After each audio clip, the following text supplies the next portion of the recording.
Leak-proof bag.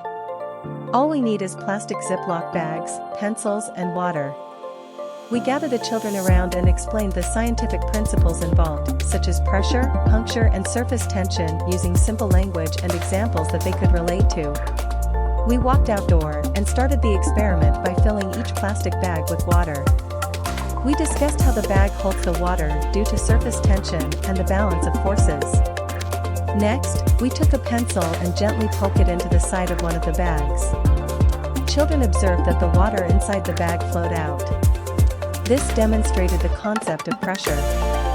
They also observed how a small hole created by the pencil allowed the water to escape.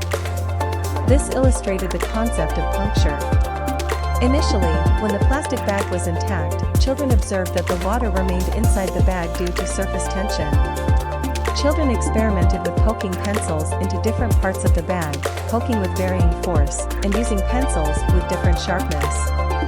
Throughout the experiment, children were encouraged to discuss their observations and analyze the changes they observed.